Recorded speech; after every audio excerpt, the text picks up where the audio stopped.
दोस्तों, चीन ने बिगाड़ दिया ट्रंप का खेल।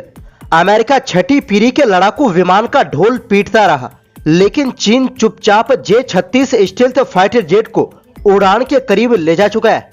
चीन के टॉप डिजाइनर का दावा, छठी पीढ़ी की रेस में अमेरिका पीछे छूट चुका है।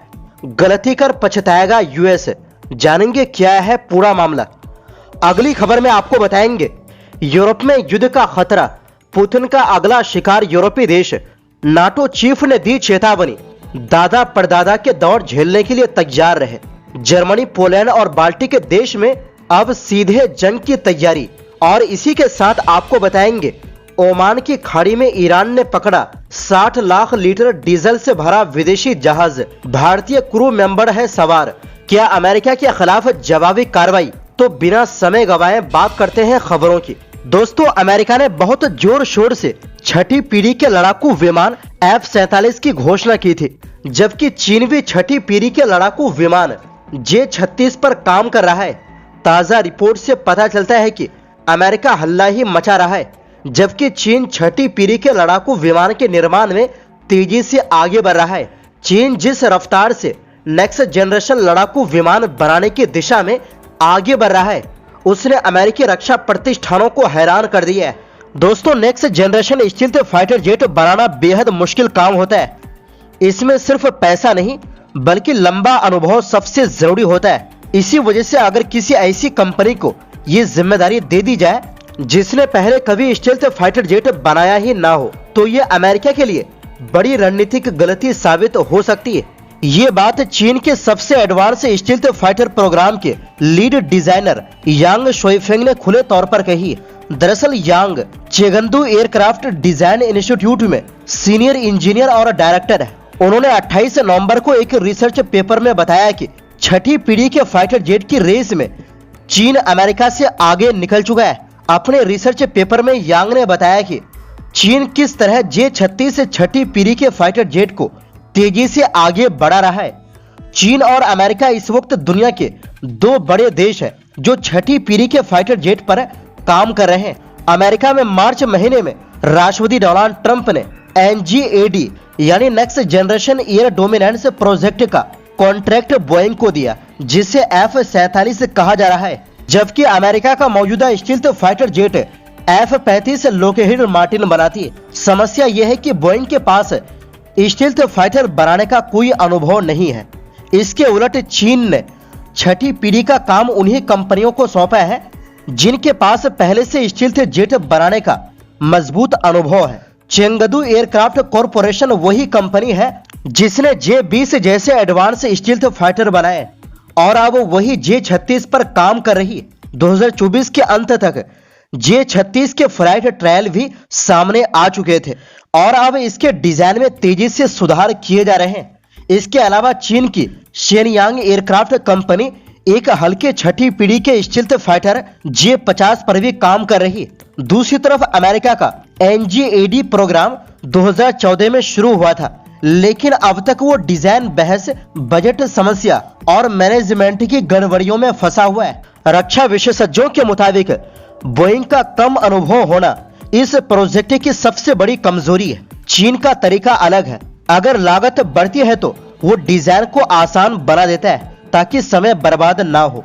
चीन का मानना है कि विमान को पहले उड़ाने लायक बनाया जाए और बाद में उसे धीरे धीरे अपग्रेड किया जाए।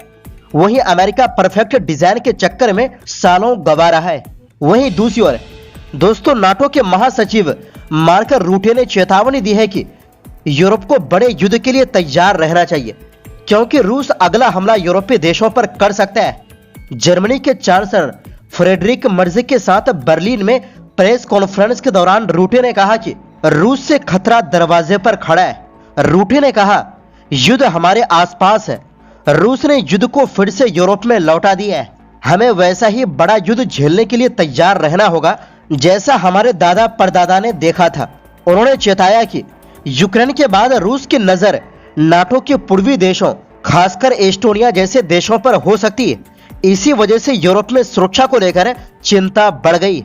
इस खतरे को देखते हुए पोलैंड और जर्मनी जैसे देशों ने नए सैन्य परीक्षण कार्यक्रम शुरू किए हैं। जर्मनी ने संसद में कानून पास कर सैनिकों की संख्या बढ़ाने का फैसला लिया है और लिथुआनिया में तैनात नाटो ब्रिगेड में अपने सैनिकों की संख्या 5000 तक बढ़ाने की घोषणा की है। साथ ही यूरोप में सिविल डिफेंस को भी मजबूत किया जा रहा है। जर्मनी में अभी शेल्टर सिर्फ 4,80,000 लोगों को जगह दे सकते हैं, लेकिन इन्हें बढ़ाकर 10 लाख तक करने की योजना है। इसके लिए tunnel, metro station, underground parking और इमारतों के बेसमेंट को शेल्टर में बदला जाएगा। ऐसे ही कदम बाल्टिक देश, फ्रांस और पोलैंड भी उठा रहे हैं। समुद्र में भी तनाव बढ़ रहा है। ब्रिटेन की नेवी ने बताया कि उसने रूसी पनडुब्बी क्रास्नोदार को 3 दिन तक ट्रैक किया, जो नॉर्थ सी से इंग्लिश चैनल की ओर जा रही थी। इससे पहले एक रूसी जासूसी जहाज के ब्रिटिश पानी में घुसने की खबर आई थी। इस बीच रूस ने दावा किया कि यूक्रेन से दूर एक ब्रिटिश पैराट्रूपर मारा गया है। रूस का कहना है कि यूक्रेन में मौजूद ब्रिटिश सैनिक उसके लिए वैध लक्ष्य है, जिसकी पुष्टि रूसी विदेश मंत्री सर्गेई लावरोव ने भी की। वहीं तनाव के बीच यूरोपीय यूनियन ने रूस की करीब 210 अरब यूरो की संपत्ति को अनिश्चित काल के लिए फ्रीज कर दिया है। ईयू का कहना है कि अगर ये पैसा छोड़ा गया तो इसका इस्तेमाल रूस यूक्रेन युद्ध में कर सकता है, जिससे यूरोप की अर्थव्यवस्था और सुरक्षा को खतरा होगा। कुल मिलाकर यूरोप को डर है कि यूक्रेन युद्ध फैलकर पूरे महाद्वीप को अपनी चपेट में ले सकता है और इसी वजह से अब युद्ध जैसी तैयारियां शुरू कर दी गई है। वहीं दूसरी ओर दोस्तों, ईरान ने ओमान की खाड़ी में एक तेल टैंकर को जब्त कर लिया है। ईरानी मीडिया ने शनिवार सुबह इस बारे में जानकारी दी और बताया कि तेल टैंकर में भारत, श्रीलंका और बांग्लादेश के 18 क्रू मेंबर सवार थे। ईरान की अर्ध सरकारी फार्स न्यूज एजेंसी ने होर्मुजगान के दक्षिणी प्रांत के एक अधिकारी के हवाले से बताया कि ओमान सागर के तट के पास 60 लाख लीटर अवैध डीजल ईंधन ले जा रहे एक तेल टैंकर को कब्जे में लिया गया है। अधिकारी ने यह भी कहा कि जहाज ने रोके जाने से पहले अपने सभी नेविगेशन सिस्टम बंद कर दिए थे। ईरानी सेना नियमित रूप से उन जहाजों को रोकने की कोशिश करती है जिनके बारे में वो कहती है कि वो खाड़ी में अवैध रूप से ईंधन ले जा रहे हैं। दोस्तों, ईरान में खुदरा ईंधन की कीमतें दुनिया में सबसे कम है, जिसके चलते इसे दूसरे देशों में स्मगलिंग करना बहुत फायदेमंद होता है। पिछले महीने ही ईरानी अधिकारियों ने एक और टैंकर को जब्त किया था, जिसमें एक अवैध कार्गो होने का दावा किया गया था।